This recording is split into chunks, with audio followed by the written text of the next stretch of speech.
그러나 여호와가 이르노라. 스룹바벨아 스스로 굳세게 할지어다. 여호사닥의 아들 대제사장 여호수아야 스스로 굳세게 할지어다. 여호와의 말이니라. 이 땅 모든 백성아 스스로 굳세게 하여 일할지어다. 내가 너희와 함께 하노라. 만군의 여호와의 말이니라. 너희가 애굽에서 나올 때 내가 너희와 언약한 말과 나의 영이 계속하여 너희 가운데에 머물러 있나니 너희는 두려워하지 말지어다. 오늘은 학계 2장 4절 5절 말씀 같이 나누면서 은혜를 나누고자 합니다.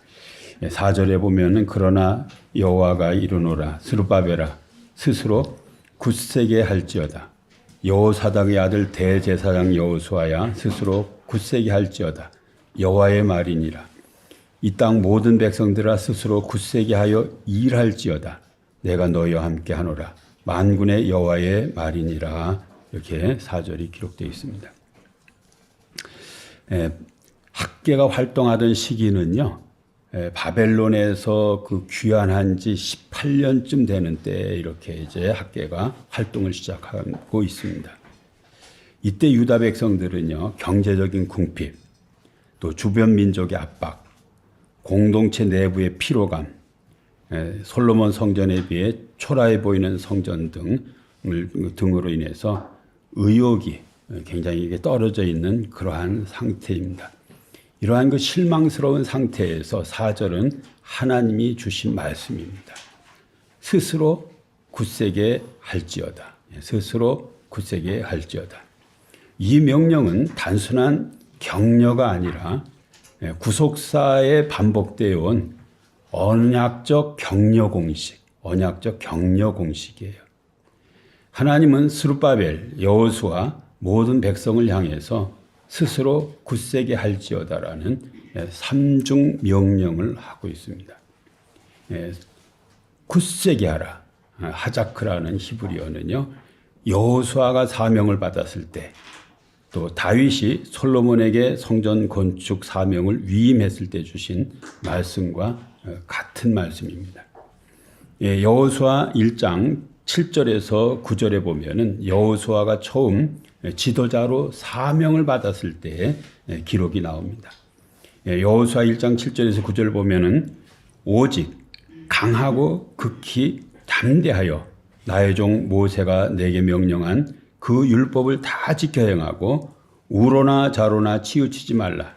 그리하면 어디로 가든지 형통하리니 이 율법책을 내 입에서 떠나지 말게 하여 주야로 그것을 묵상하여 그 안에 기록된 대로 다 지켜 행하라.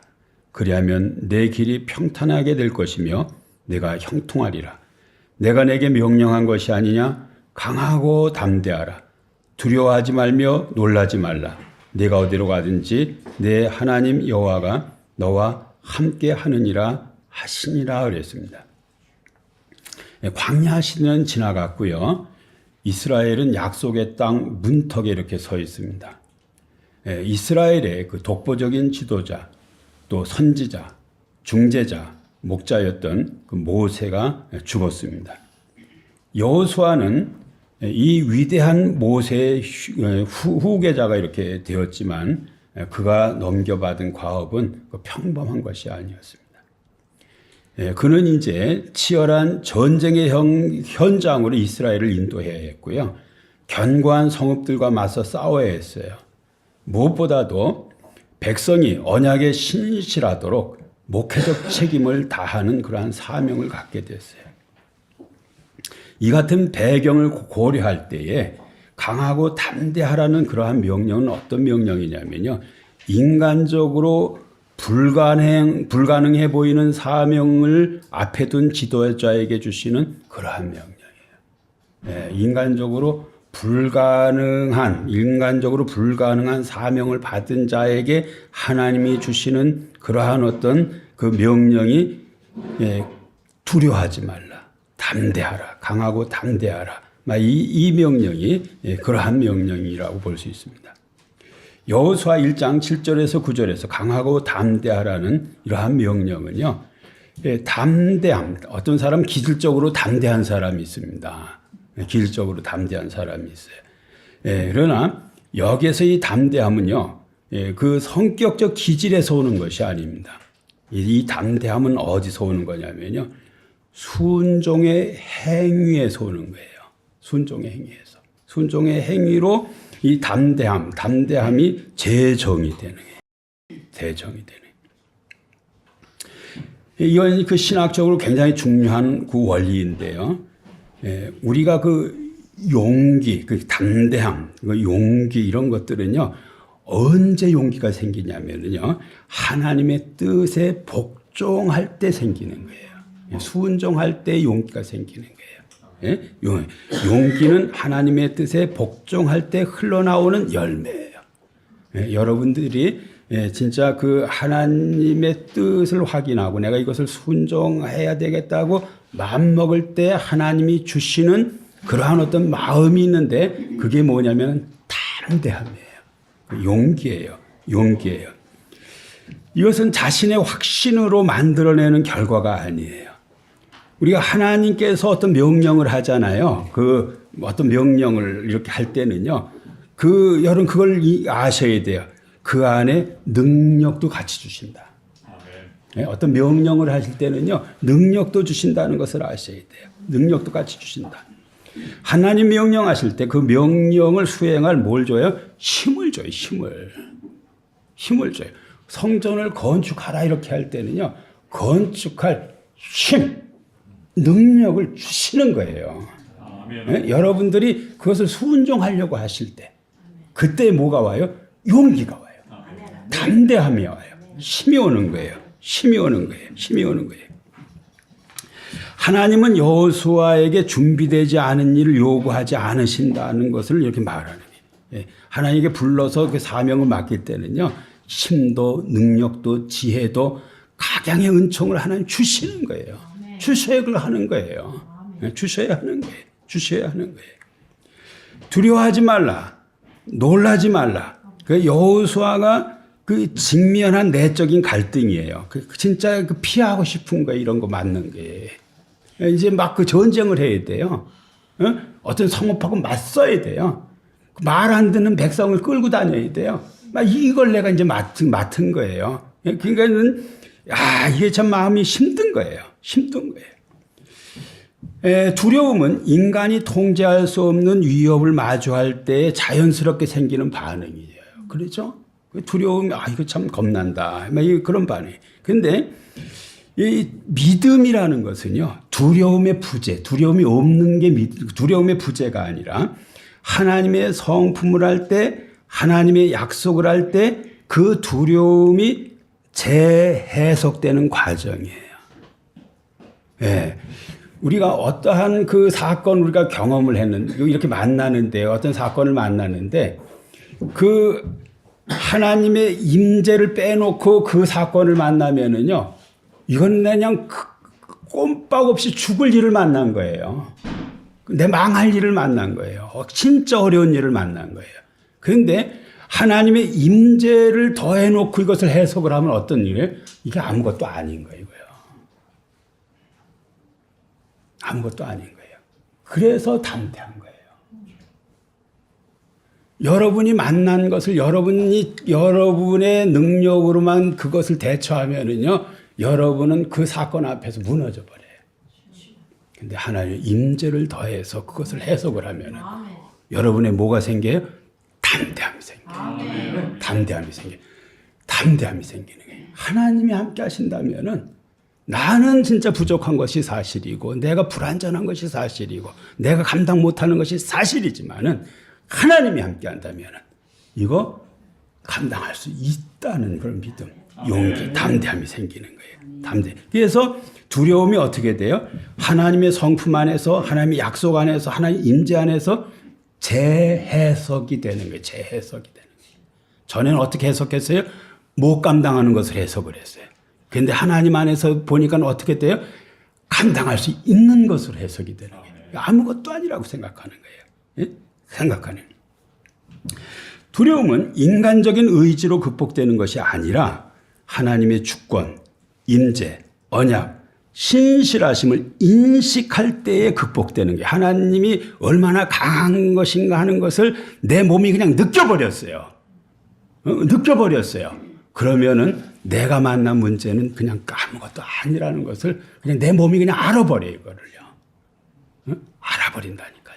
그래서 뭐가 생기는 거예요? 담대함이 생기는 거예요. 담대함이 생기는 거예요. 여호수아에게 주어진 9절의 말씀, 내가 내게 명령한 것이 아니냐, 강하고 담대하라. 두려워하지 말며 놀라지 말라. 네가 어디로 가든지 네 하나님 여호와가 너와 함께 하느니라. 이 9절의 메시지는 이렇게 이해를 하셔야 돼요. 어떻게 이해를 하셔야 되냐면은 하나님의 임재의 현실로 너의 두려움의 현실을 새롭게 정의하라. 말씀드렸잖아요. 여러분이 하나님의 임재의 현실을 경험하지 않을 때는 여러분이 만난 두려움은 여러분을 망하게 하는 두려움, 여러분을 무너뜨리는 두려움, 진짜 어떤 해결할 수 없는 두려움이에요. 그런데 하나님 임재를 어떤 받아들이고 나면, 겪고 나면은요, 그 두려움은 새롭게 정의가 되는 거예요. 새롭게 정의가 되는 거예요. 9절에 내가 어디로 가든지 내 하나님 여호와가 항상 너와 함께하느니라 그랬습니다. 하나님의 그 임재는요, 지리적, 상황적 제한을 받지 않는다는. 미지의 땅, 적대적인 세력이 기다리는 현실 속에서 이 선언은요, 가히 혁명적이에요. 여기서만 잘 되는 게 아니에요. 어딜 가나 잘 된다. 누구와 해도 잘 된다. 왜? 하나님의 임재 때문에. 하나님의 임재 때문에. 이게 제한을 받지라는 게, 제한을 받지, 장소에 묶여 있지 않는다는 거예요. 여러분, 여기에 여호수아 그 1장에서 우리가 이거 하나 기억해야 돼요. 뭐냐면 하나님 임재라는 게 굉장히 중요한데, 이 하나님의 임재가 누구를 따라다니느냐. 누굴 따라다니냐면요, 하나님의 말씀에 순종하는 하나님의 종을 따라다녀요. 뭐가? 하나님의 임재가. 여러분이 하나님의 어떤 그 말씀에 순종하려고 할 때 따라오는 게 하나님 임재. 임재가 와야 담대해져요. 담대해진다니까. 담대해진다니까. 제가 군대에서 이 구절로 그 하나님 앞에 큰 어떤 은혜를 경험했다는 것은 여러 번 말씀드렸죠. 저는 막 그 논산훈련소 연병장에 앉아가지고 이 암담한 군대 생활을 어떻게 해결하나 그러고 쭈그리고 앉아서 이 여호수아 1장 9절을 내 마음에 평안이 생길 때까지 암송을 하고 있는데, 함께라는 단어가 전신으로 막 느껴지는 거예요. 그냥 하나님이 함께하다니. 막 이게 막 느껴지는데, 그 다음부터요, 제 안에 뭐가 딱 들어배겼냐면 낙관이 딱 들어배겼어요. 그래가지고 제 군대 생활은요, 뭔지 몰라도 그냥 잘 풀릴 것 같다는 그냥 낙관이 딱 들어가지고 하나도 걱정도 안 되고 두렵지도 않고 아무렇지도 않아요. 그냥. 그리고 제 나중 생활을 보면은요, 제일 어떤 제가 원하던 그런 어떤 위치에 가서 제가 군대 생활하고 나왔어요. 진짜 중요한 거예요. 여러분이 하나님의 말씀에 순종하려고 할 때 그러한 하나님의 종과 함께 움직이는 것이 있어요. 이게 뭐예요? 하나님의 임재예요. 하나님의 임재가 있을 때는 여러분 강하고 담대하게 될 수 있어요. 강하고 담대하게 될 수 있어요. 하나님 임재 속에서 강하는 거예요. 하나님의 임재가 인간의 두려움을 언약적 담대함으로 변모시켜 버려요. 네, 막 그 환경 하나도 안 변했어요. 그런데도요, 딱 낙관이 들어 앉아가지고 미래는 반드시 좋을 것이다. 미래는 반드시 좋을 것이다. 이런 어떤 확신이 막 들어차가지고 그냥 아무렇지도 않은 거예요. 막 똑같은데도 하나도 두렵지도 않아요. 염려도 되지 않아요. 불안하지도 않아요. 답답하지도 않아요. 잘 될 것 같아요. 그리고 잘 됐어요. 잘 돼요. 잘 돼요. 하나님의 임재가 인간의 두려움을 언약적 담대함으로 변화시킨다. 하나님의 임재는 누굴 따라다닌다고요? 순종하는, 말씀에 순종하는 하나님의 종을 따라다닌다. 종을 따라다닌다. 역대상 28장 20절에 보면은요, 그 성전 지을 것을 다윗이 솔로몬에게 부탁하는 장면이 있어요. 그때 이 구절을 인용을 해요. 역대상 28장 20절에 보면은 또 그의 아들 솔로몬에게 이르되 너는 강하고 담대하게 이 일을 행하라. 두려워하지 말며 놀라지 말라. 내가 여호와의 성전 공사의 모든 일을 마치기까지 여호와 하나님 나의 하나님이 너와 함께 계시사 너에게서 떠나지 아니하시고 너를 버리지 아니하시리라 그랬어요. 그 다윗이 아들에게 해주는 말이에요. 솔로몬에게 성전 건축하라고는 부탁을 하면서 해주는 말이 이 말이 너는 강하고 담대하게 이 일을 행하라. 두려워하지 말며 놀라지 말라. 내가 여호와의 성전 공사의 모든 일을 마치기까지 여호와 하나님 나의 하나님이 너와 함께 계시사 내게서 떠나지 아니하시고 너를 버리지 아니하시리라 그랬습니다. 우리 생각에는요, 솔로몬은 그냥 부자니까 돈도 많으니까 그냥 저 똑똑똑 막 이렇게 적겠지 이렇게 생각하잖아요. 근데 실질적으로요, 이 일을 시작할 때 어떤 그 솔로몬의 심정은 굉장히 어떤 그 뭐라 그럴까요? 그냥 막 그 짐스러워 가지고 너무 힘든 거예요. 그런 어떤 그 상황들이. 제가 그 어느 교회 가서 새벽 기도 한다 그랬잖아요. 와, 이 교회를 저 목사는 어떻게 지어놨을까, 이렇게. 응? 개척을 해가지고 이 어마어마한 그 땅을 사서 이 건축을 이렇게 어떻게 올렸을까요? 그거 굉장히 대단한 거예요, 그거요. 응? 목회를 해보면요, 그게 예사롭게 보이지 않아요. 솔로몬에게 부탁한 거 다 마찬가지.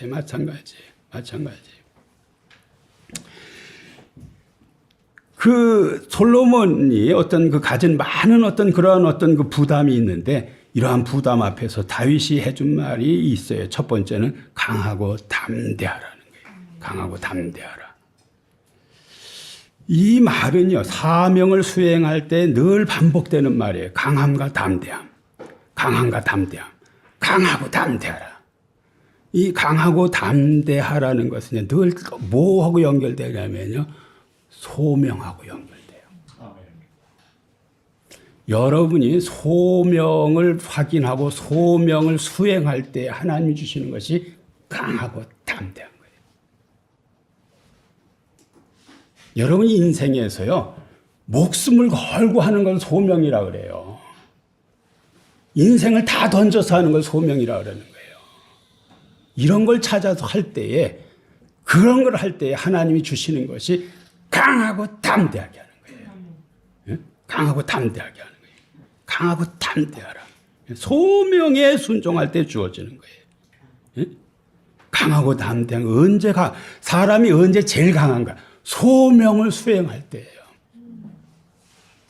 이 일하다 죽는다고 생각하는 사람, 응? 이 일하다 죽어도 괜찮다고 생각하는 사람, 우리 인생이요, 그게 있어야 된다니까요. 응? 매일 물에 물 탄다, 술에 술 탄다. 그냥 일상, 그냥 하루 또 그렇게 넘어가고, 이런 게 아니라 꼭 내가 해야 될 일이 이거라고 생각하고, 여기에 내 어떤 뭘 보여야 돼, 내 어떤 생명을 쏟아 보여야 되겠다는, 이거 소명이에요, 이거요. 이때 주어지는 게 뭐예요? 강하고 담대한 거예요. 담대. 하나님은 그 소명을 주실 때는 능력을 전제로 해요. 여러분이 소명을 수행하려고 그러면요, 하나님 뭘 주셔요? 능력을 주세요. 능력을 주세요. 강하고 담대하게 하라. 강하고 담대하게 이 일을 행하라 할 때는요, 하나님이 솔로몬에게 뭘 주신다는 거예요? 이 일을 수행할 힘도, 물질도, 뭣도 다 주신다는 거예요. 주신다는 거예요. 여러분들이요, 늘 여러분 먹고 사는 일만 생각하니까 힘이 안 나와, 인생에서. 근데 소명을 찾아서 하면은 힘이 나온다. 하나님 앞에도 담대하고 사람 앞에도 담대해요. 담대하게 돼 있어요. 소명을 찾아 일을 하셔야 돼요. 응? 뭘 해도 다 먹고 살아요. 근데 소명을 찾아 일을 하셔야 돼요.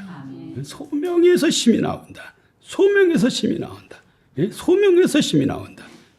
강하고 담대하면 소명에 순종할 때 주어지는 거예요. 강하고 담대하라는 하나님은 솔로몬에게 명하신 일을 수행할 힘을 공급하실 것을 말씀하는 것과 똑같은 말이에요. 똑같은 말이에요. 그다음에 둘째는요, 두려워하지 말며 놀라지 말라 그랬어요. 어린 나이에 국가를 통치해야 했고, 성전 공사는 경제적, 정치적, 군사적으로 위험을 동반하는 그러한 일이에요. 성경에 두려움을 금하는 명령은 다음과 같은 신학적 원리를 담고 있어요. 성경에는요, 두려움을 금하는 명령이 많이 나와요. 두려워하지 말라. 하지 마! 이런 말하는 거예요. 뭐에? 두려워하지 말라는 거예요. 두려움 금지 명령. 두려움 금지 명령이 성경에 많이 나와. 그 두려움 금지 명령. 어떤 신학적 원리가 있어요. 두려움은요, 인간의 조건이에요. 인간은요, 다 두려워. 다 두려워. 우리가 그냥 신경을 안 쓰고 살아서 그렇죠. 아이, 우리 애가 그냥 가는데 무슨 교통사고라도 안 나나 뭐 이런 거 생각하면요, 못 자요. 뭔 일을 했는데 그게 틀어지면 어쩌나 생각하면 또 못 자요. 인간에게는요, 이 두려움은 그냥 그 늘 끼고 있는 거예요. 그것을 재정의하는 게 있어요. 이게 하나님의 임재예요. 하나님의 임재예요. 하나님의 임재가 있을 때 그것이 다시 재정의가 돼요. 두려움은 인간의 조건이지만 그것을 재정의하는 것은요, 하나님의 임재예요. 주 안에 있는 나에게 딴 근심이 있으랴. 십자가 밑에 나아가 내 짐을 풀었네. 우리 근심만 세상에 살지만 근심 없다는 거예요. 왜? 주님에게 다 맡겼기 때문에. 맡겼기 때문에 재정의가 되는 거예요. 재정의가 되는 거예요. 신자에게 요구되는 용기는요, 인간적 안정에서 오지 않아요. 하나님의 임재에서 오는 거예요. 하나님의 임재를 느낄 때에 뭐가 와요? 안정이 오는 거예요. 용기가 오는 거예요. 두려워하지 말라, 놀라지 말라. 이 말은 무슨 말이에요? 너의 두려움을 하나님의 임재의 빛에서 새롭게 봐라. 너의 두려움을 하나님도 두려워하느냐? 하나님도 그걸 큰 문제라고 생각하느냐? 하나님도 힘들어하느냐? 그 시선으로 다시 보라는 거예요. 네 눈에는 힘든데 내 눈에는 힘들지 않다. 오늘 그 임마누엘 제가 성경 이사야 읽어드렸는데요. 아하스 왕한테 그 이사야가 가가지고 임마누엘의 어떤 그 징표를 얘기를 하잖아요. 그 두려워하지 말라, 옆에 나라들 다 망할 거다 그놈들. 근데 그걸 못 믿는 거예요. 그래서 그 나라를 두려워해요. 근데 하도 안 믿으니까요. 그냥 이사야가 징표를 하나 줘버려요. 그 임마누엘 징표예요. 처녀가 아이를 낳는다는. 무에서 유를 만들 수 있는 하나님인데도 너 이 하나님 안 믿고 두려워해 너? 이런 말하는 거예요. 하나님의 빛에서 재해석하라는 거예요. 이게 용기예요. 이 용기예요. 두려워하지 말고 놀라지 말라. 내가 떠나지도 않고 버리지도 않는다. 이건 진짜 감사한 일이에요. 감사. 너를 떠나지도 않고 버리지도 않는다. 떠나지도 않고 버리지도 않는다. 우리는요, 조금 남이 나한테 기댈 것 같으면 피해버려, 사람들이. 이게 사람이야. 근데 하나님은요, 1000번 가서 그 기대도 1000번 끌어안으시는 분이에요. 1000번 기도를 해도 1000번 다 들어주시는 분이에요. 네? 그냥 수없이 들락날락거리면서 뭔 얘기를 해도 그렇게 힘들었냐고 끌어안으시고 그 기도를 들으시는 분이 우리 하나님이세요. 하나님이세요. 떠나지도 않고 버리지도 않는다. 버리지도 않는다. 20절은 성경에 반복되는 다음과 같은 어떤 그 패턴을 이렇게 보여줘요. 어떤 패턴이냐면 하나님은 당신의 사명을 인간에게 맡겨요. 그 사명은 인간적으로 감당할 수 없을 만큼 커요. 그러나 하나님은 그 사명을 감당할 수 있도록 임재를 약속해요. 용기와 담대함은 임재에서 나와요. 하나님이 부르시고 부르신 일을 이루시며 그 과정에서 하나님은 떠나지 않으신다. 떠나지 않으신다. 이건 믿으셔야 돼요. 이게 믿으셔야 돼요. 학개로 돌아와서 학개 2장 4절에 보면 스스로 굳세게 할지어다. 내가 너희와 함께하니 너희는 두려워 말라. 여호수아와 솔로몬에게 했던 말과 똑같은 말이에요. 모든 힘의 근원이 어디 있어요? 하나님 임재에 있어요. 하나님이 함께 하신다는 말씀에 있는 거예요. 있는 거예요. 하나님이 함께 하는 데서 모든 힘이 다 나오는 거예요. 여러분이 이것을 몸으로 겪어보면요, 그냥 알게 돼 있어요. 하나님, 제가 겪었다 그랬잖아요. 함께 한다는 것은 몸으로 겪고 나니까는 그냥 모든 근심, 걱정, 불안, 초조, 답답함, 두려움이 싹 사라지고 뭐가 와요? 그냥 낙관이들, 낙관. 잘 될 것 같다는. 잘 될 것 같, 뭔가 잘 될 것 같다는. 그리고요, 그 낙관대로, 그 믿음이야. 벌써 내 마음이 내 미래를 알아가지고 벌써 마음이 편안한 거예요. 영적인 종류여가지고 미래를 먼저 다 느끼고 있는 거예요, 내 몸이. 그래서 뭐가 와요? 평안이 와요, 평안이. 평안이 와요, 평안이. 모든 힘, 모든 능력, 모든 평안, 어서 와요. 하나님 함께 하는 데서 와요. 그걸 느끼세요. 경험하시기 바랍니다. 또 4절에서 말하는 것이 있어요. 스룹바벨, 여호수아, 모든 백성에게 동일한 반복을 해요. 이거는 지도자만 강해야 하는 것이 아니라 공동체 전체가 강해야 하고, 제사장만 영적으로 준비되어야 하는 것이 아니라 공동체 전체가 준비되어야 돼요. 준비되어야 돼요. 예? 예. 목사만 믿음이 있고 여러분은 믿음이 없고 안 되고요. 저도 믿음이 있고 여러분들도 믿음이 있고. 예? 믿음이 다 또 여러분도 영적으로 준비되어 있고 저도 준비되어 있고, 저도 강하고 여러분도 강하고. 예? 이게 교회예요. 이게 교회예요. 우리 교회가 그런 교회가 되기를 주님의 이름으로 축원합니다. 네, 축원합니다. 다 강한 거예요. 다 준비되어 있는 거예요. 다 하나님의 인재를 경험하고 강하고 담대하게 되어 있는 거예요. 담대하게 되어 있는 거예요. 예? 그 다음에 4절에 보면 일할지어다 이런 말씀이 있어요. 이럴지어다. 응? 굳세게 하여 일할지어다 그랬습니다. 하나님이 그렇게 능력이 많으시면은요, 야 너희들 그냥 뭐 갖고 올 거 없어, 내가 다 할게, 이렇게 하질 않으셔요. 지금 경제적으로 굉장히 어려워. 이 사람들 그냥 여러 번 그 기근을 만나가지고요, 그 농사가 안 돼가지고 굉장히 어려운 상황이에요. 그런데 뭐라 그래요? 네가 일하라는 거예요. 칼빈의 신학을 잘못 그 이해를 해가지고요, 어떤 액션을 할 때 하나님은 100을 하고 인간은 빵을, 모든 거 하나님이 다 한다고 생각해가지고, 이거는요 아주 잘못된 신학이에요. 진짜 바른 신학은요, 인간도 100을 하고 하나님도 100을 하는 거예요. 최선을 다하는 거예요. 그리고 우리는요 모든 공을 하나님에게 돌리는 거예요. 내가 그렇게 할 수 있었던 것도 하나님이 은혜를 주셔서 할 수 있었던 거예요. 그래서 면류관을요, 그 요한계시록에 보면은 우리에게 면류관을 다 씌워줬는데, 이 면류관을 성도들이 다 벗어서 예수님에게 다 던져요. 내가 쓸 일이 아니라는 거예요. 하나님은 네가 그렇게 순교했다, 네가 헌신했다 해서 면류관을 다 씌워주는데, 그 면류관을 받은 사람들은 이건 은혜로 한 것입니다. 하나님 은혜로 한 것입니다 해가지고요, 다 예수님에게 면류관을 내던져요. 마찬가지로요, 하나님은 이 성전을 건축할 때에 이 경제적으로 어렵고 열악한 환경에 있는 사람들의 손을 통해서 이 성전을 건축하기를 원하신다는 거예요. 중요한 거예요. 하나님은 여러분이 무리하게 뭘 어떤 하시는 분은 아니에요. 그러나 여러분이 가지고 있는 것을 그냥 원하시는 거예요.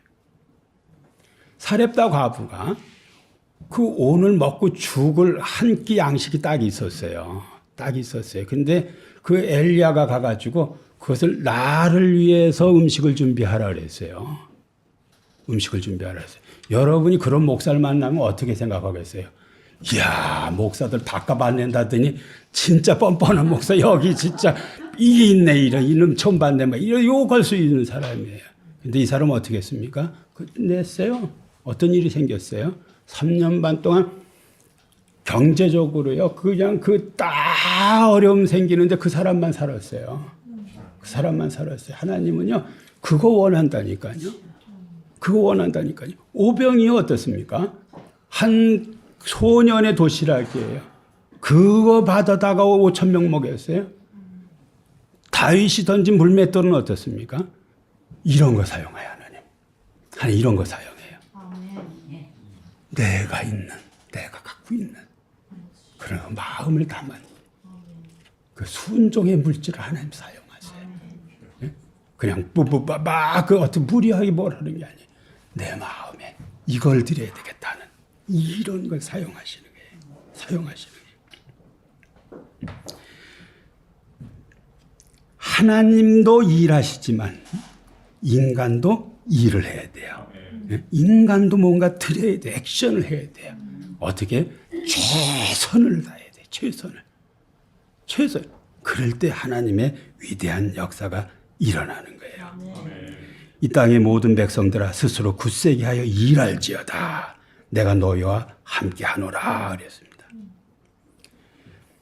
백성은 일해야 해요. 근데 그 일은요, 하나님의 임재 안에서 일할 때의 진정한 효과를 발휘해요. 예, 우리가 수고를 엄청 많이 해도요, 그냥 쭉쟁이 농사 짓는 사람 엄청 많거든요. 아무것도 없는. 근데 이게 다 결실되려면 어떻게 해야 돼요? 임재 안에서 해야 돼요. 하나님 함께 하는 가운데서 수고가 이루어져야 돼요. 모든 수고 다 마찬가지예요.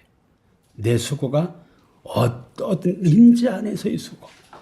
임재 안에서의 수고가 있을 때 이게 진정한 효과를 발휘하는 거예요.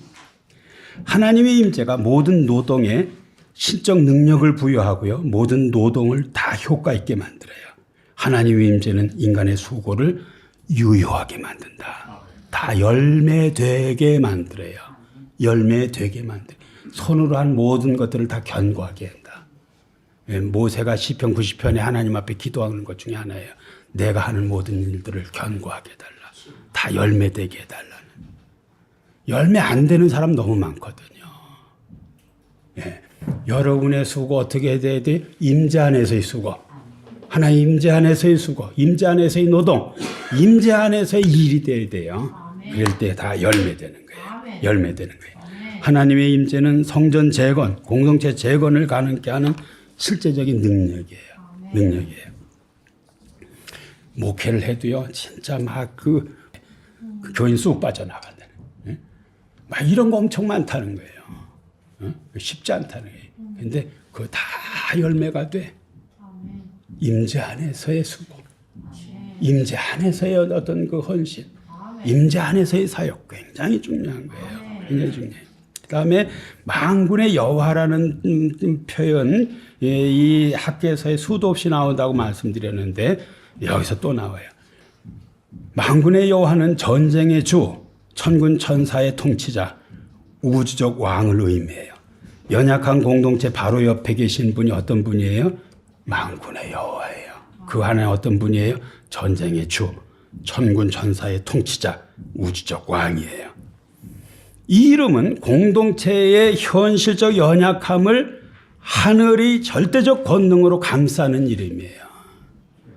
이스라엘, 지금 유다는 엄청 연약한 어떤 열악하고 연약한 그러한 어떤 공동체예요. 근데 이걸 감싸고 있는 하나님은 어떤 하나님이에요? 만군의 여호와. 만군의 여호와. 절대적인 하늘의 권능을 가진 그 하나님이 감싸고 있는 거예요. 이 하나님이 감싸고 있다는 것을 생각하면서 이것을 어떤 그 고려해서 이들의 상황을 어떻게 재해석을 하는 게 재해석. 이때 나오는 게 뭐예요? 담대함인 거예요. 재해석.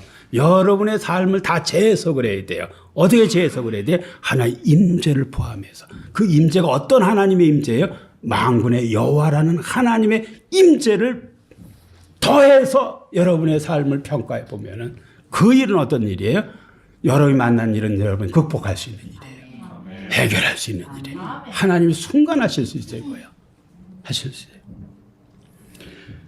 하나님이 함께 하시면요. 이들은 약한 존재가 아니고요. 이러한 하나님이 함께 하시면 이들이 하는 일은 초라한 일이 아니에요. 우리도 마찬가지예요. 이 작은 소수가 이렇게 남아있고, 여러 가지 장소도 여러 가지 어떤 그런 상황, 이런 상황이 있어요. 그렇지만은 여기 하나님의 임재가 있다면은요, 이 만군의 여호와가 우리를 감싸고 있다면 우리는요 약한 존재도 아니고 우리가 하는 일은 초라한 일도 아니에요. 초라한 일도 아니에요. 초라한 일도 아니에요. 4절은요 순종의 중요성을 또 보여줘요. 하나님은요 화려한 기적이나 비범한 능력을 통해서 성전 건축을 하질 않아요. 뭘로 해요? 겸손하고 지속적인 순종, 성실한 수고, 막 이런 것을 통해서 하는 거예요. 응? 여러분의 어떤 작은 헌신들, 그런 마음 담은 헌신들, 그걸 지속적으로 하는 순종들, 겸손히 하는 순종들. 우리 그 권사님의 어떤 기도 단어들은 너무 아름다워요. 제가 볼 때. 우리 정명 권사님의 기도 말들은 너무너무 아름다워요. 겸손한 어떤 순종. 이런 그 순종이, 이러한 순종이 위대한 일을 하는 거예요. 위대한 일을. 근데 뭐 이런 생각할 거 없어요. 나에게 주어진 어떤 환경에서요, 그 일을 하려고 하는 거예요. 그런 일들은요, 초라한 일이 결코 아니에요. 결코 초라한 일이 아니에요. 현재의 나의 작은 순종이 거대한 구속 계획 속에 놀라운 의미를 갖게 돼요.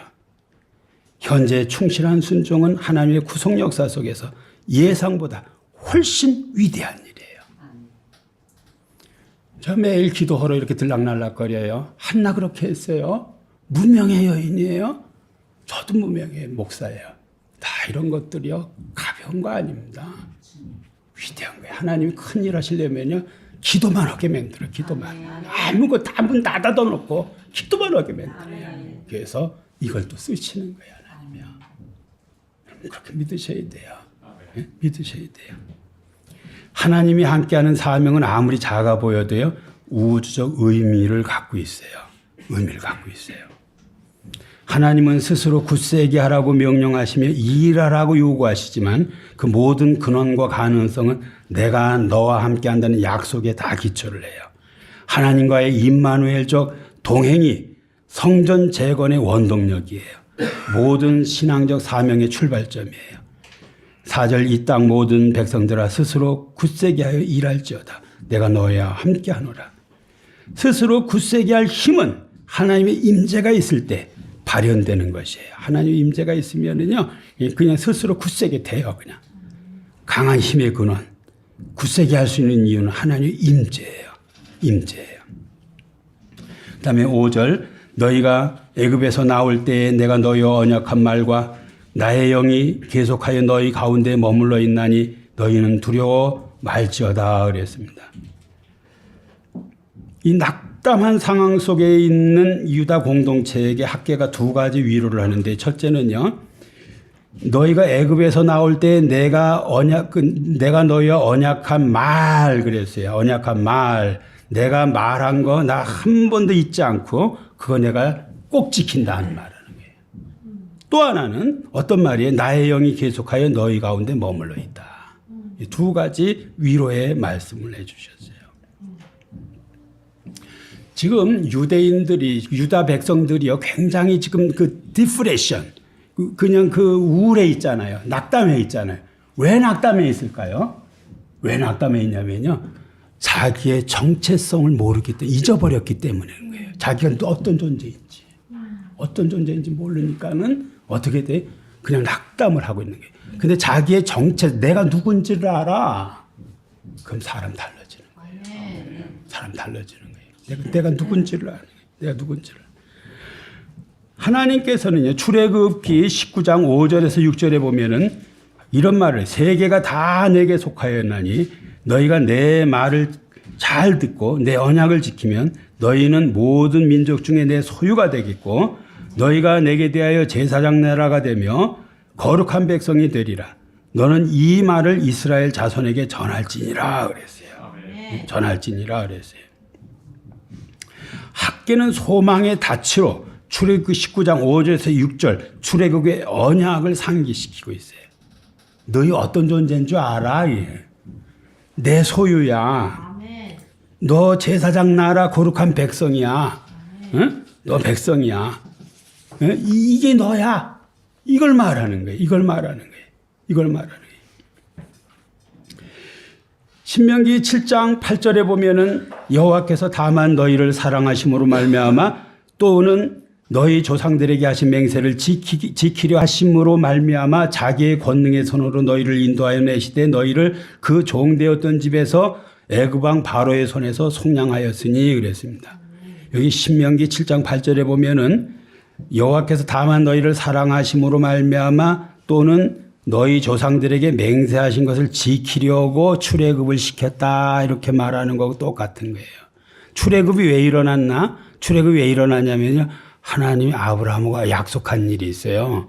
그 약속을 지금 실천하는 거예요. 하나님이요. 이스라엘 백성들은요. 지금 무슨 자격도 뭣도 없어요. 그냥 노예예요. 그냥 막 살고 있어요. 이 사람들이요.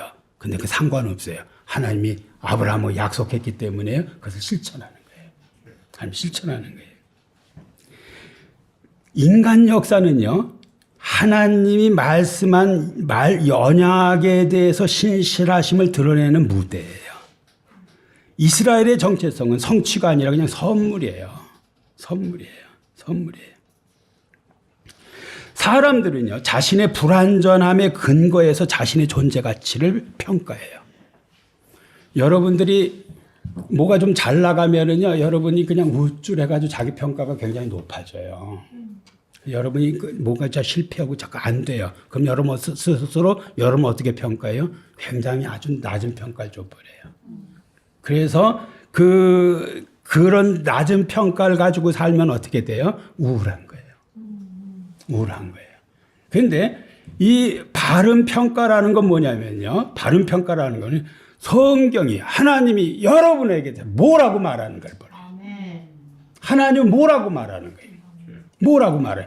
이게 여러분의 정체성이고요. 여러분을 향한 바른 평가예요. 바른 평가예요. 바른 평가예요. 스바냐 3장 17절에 이런 말이 있어요.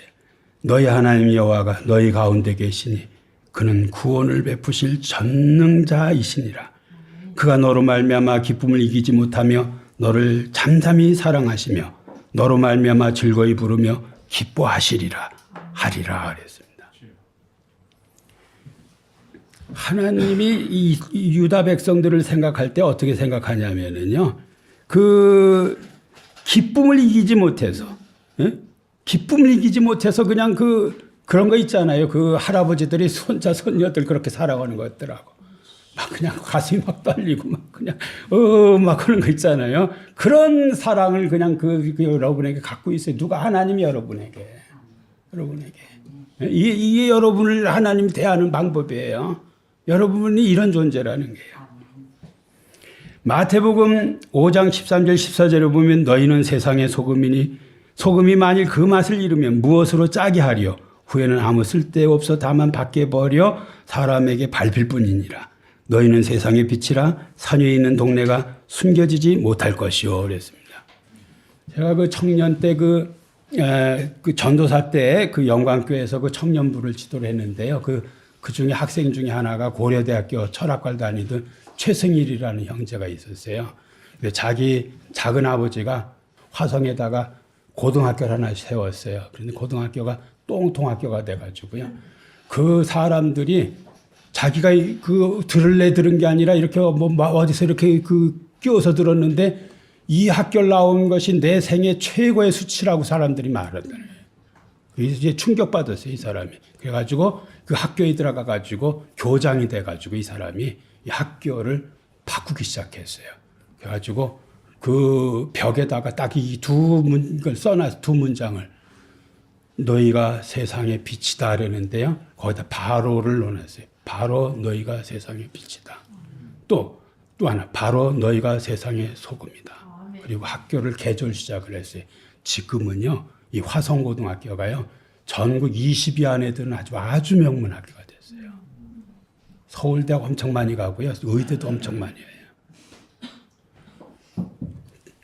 평가가 그냥 이 학교 나온 게 내가 그냥 저주받은 인생이다라는 이 평가와 이 학교 나온 것이 내가 최고의 행운이다.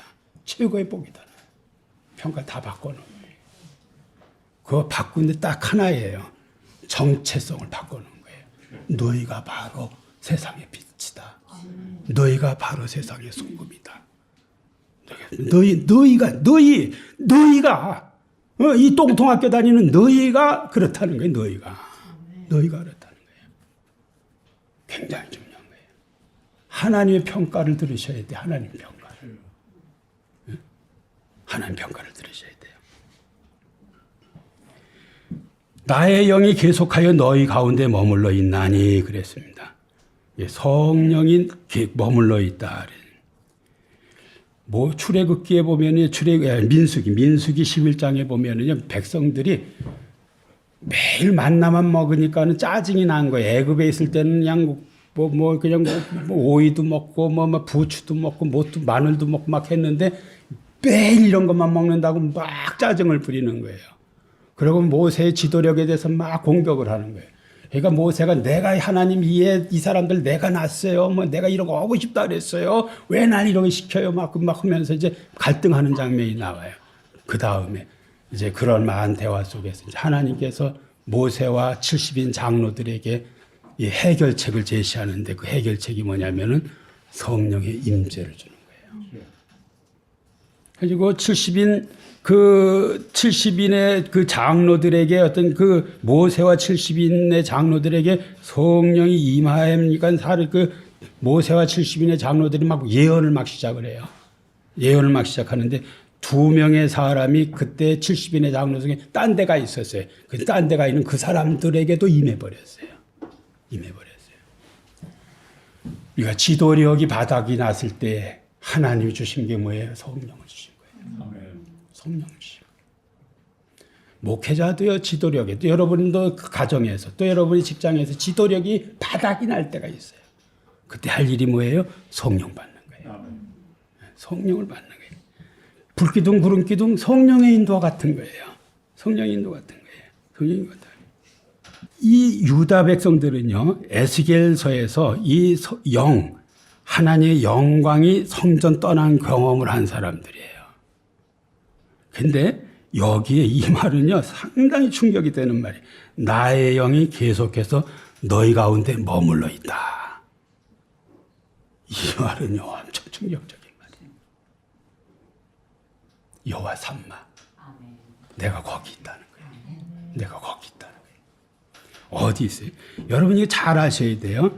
성령의 임재는요, 완성된 성전에 의존하지 않아요. 완성된 성전에 의존하지 않아요. 완성된 화려한 솔로몬 성전에서 하나님의 영광이 어떻게 해서요? 떠난 적이 있어요. 떠났죠? 에스겔서에 보면은 그 성전에서 떠난 거예요. 화려한 성전에서 떠난 거예요. 근데 지금 오히려 초라해 보이는 이 재건 과정 속에 있는 이 공동체에 뭐가 함께하고 있는 거예요? 영이 함께하는 거예요. 하나님의 영광이 함께하고 있는 거예요. 굉장히 놀라운 거예요. 굉장히 놀라운 거예요. 우리는 마찬가지예요. 작은 것을 미워하는 게 아니에요. 우리가 진심으로 하나님의 말씀에 순종하는 공동체가 되면요, 수에 관계없어요. 화려하냐 안 하냐에 그 상관도 없어요. 상관도 없어요. 하나님의 영이 거기 머물러 있는 거예요. 이게 교회, 이거 교회예요. 아무리 위험 있게 이렇게 화려하게 성전을 줬어도요, 거기에 하나님이 안 계시다면 그게 성전이에요, 아니에요? 성전 아니죠. 성전 아닙니다. 어떤 그 고위직의 성직자라 할지라도 그가 성령이 없는 사람이라면 그 하나님의 종이에요, 아니에요? 아니에요, 그거요. 아니에요, 그거요. 근데 작은 교회라 할지라도 하나님이 함께해요. 그거 성도고요. 그게 성전이에요. 그게 성전이에요. 성전이 나의 영이 계속하여 너희 가운데 머물러 있다. 너희 가운데 머물러 있다. 오늘 우리에게도 말씀하세요. 하나님이 너 걱정하지? 걱정하지만 나의 영이 계속해서 너에게 머물러 있다. 너에게 머물러 있다. 너에게 머물러 있다. 이거만은 것인 거예요. 이게 답이에요. 네, 이제는 힘내 살 수 있어요. 네, 힘내 살 수 있어요. 우리도 마찬가지예요. 진정한 성전 재건 가능한 거예요. 어떻게 가능해요? 성령의 지속적인 역사에 의해서만 가능해요. 그때만. 그게 진짜 성령인 거예요. 성령인 거예요. 두려워하지 말라. 이것은요, 하나님의 임재와 늘 연관되어 있어요. 두려움은 믿음으로 행동하는 것의 장애물이에요. 백성의 두려움은 외부의 위협, 경제적 불안, 초조한 성전의 모습에 대한 실망 등 다양한 요소에서 비롯됐어요. 그러나 두려워하지 말라는 하나님의 변함없는 신실함의 근거예요. 두려워하지 말라는 하나님의 변함없는 신실함의 근거예요. 하나님의 임재와 연결되어 있어요. 여기서도 마찬가지예요. 상황이 달라져서가 아니에요. 제가 말씀드렸죠. 상황은 그냥 그대로 논산훈련소 매일 구타당하는 그런 훈련소예요. 그런데 뭐가 달라졌어요? 하나님 임재를 경험했냐 안 했냐. 그게 하나 딱 달라졌어요. 싹 달라졌어요.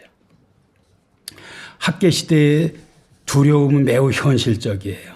진짜 현실적. 자원 부족, 정치적인 불안, 경제적 궁핍, 미래에 대한 불확실성 다 이런 거예요. 오늘 우리도 마찬가지. 직장 진로, 경제적 압박, 인간관계 단절, 건강 문제, 사회적 불안, 신앙의 미약함 다 염려거리들이에요. 하나님은 두려움을 제거해 주시는 것이 아니라 그분의 임재를 근거로 해서 담대하라고 명령하세요. 두려움의 해결은 상황 변화가 아니라 하나님의 영이 함께하는 것을 경험할 때 오는 거예요.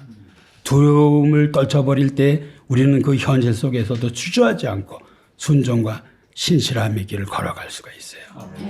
과거의 구원을 기억함으로 현재의 정체성을 제하하는 거 굉장히 중요해요. 제가 어느 목사님을 만났는데 그 목사님이 그 출판이 그 비용이 진짜 요즘 안 든다고 출판을 저보고 해라고. 그래서 제일 먼저 제가 하고 싶은 게 있는데 제가 그 간증집을 하나 쓰고 싶다고 제 생애에 하나님 어떻게 역사를 했는지 하나님 어떻게 역사를 이걸 꼭 쓰고 싶다 그랬더니 1월 달에 만나가지고 이제 책 쓰는 법을 알려준다 그래가지고 제가 그 숙제를 하나 받았어요. 과거의 구원을 기억함으로써 현재의 정체성 확인하는 거 엄청 중요해요. 하나님 나를 어떻게 부르셨는지 어떻게 인도하셨는지 어떤 은혜를 베푸셨는지 이걸 확인하면요 미래가 보여요. 과거 그렇게 했잖아요. 이 하나님이 그렇게 또 하실 거예요. 또 그렇게 하실 거예요. 영적인 일의 기억은요 과거의 구원 역사를 재현하게 하고요 믿음을 강화시키는 영적인 도구예요. 마지막으로 이제 여러분의 부탁드립니다. 두려움 대신 순종을 선택해 보세요. 제가 2026년 우리 표를 뭐라고 할까 이렇게 기도하면서 이렇게 생각할 때 복된 순종을 통해서 미래를 열자 이렇게 정했어요. 복된 순종을 통해서 우리 밝은 미래를 열어야 돼요. 순종하면 하나님이 함께 하심으로 마음의 평안, 담대함, 소망이 생겨요. 5절은 이렇게 말을 해요. 성경의 수많은 언약은 여전히 유효하며 성령은 여전히 임재하므로 너는 두려워하지 말라. 너는 두려워하지 말라. 기도하겠습니다. 하나님 아버지, 두려움 많은 참 불안한 아버지 하나님의 세대를 우리가 나날이 살아가고 있습니다. 이 두려움의 아버지 하나님의 그 현실 속에서 우리 하나님은 두려움을 당장 제거해 주는 것이 아니라 임재를 근거로 담대하게 하시는 것을 오늘 말씀을 통해서 나눴습니다. 하나님, 이 아버지 하나님 불안의 세대 우리 하나님의 강한 임재 안에 있기를 원합니다. 하나님 임재 안에서 일하기를 원합니다. 하나님 임재 안에서 사역하기를 원합니다. 하나님 임재 안에서 미래를 계획하기를 원합니다. 그래서 꼭 모든 것들이 풍성한 결실되게 하여 주시옵소서. 감사드리며 예수님의 이름으로 기도하옵나이다. 아멘.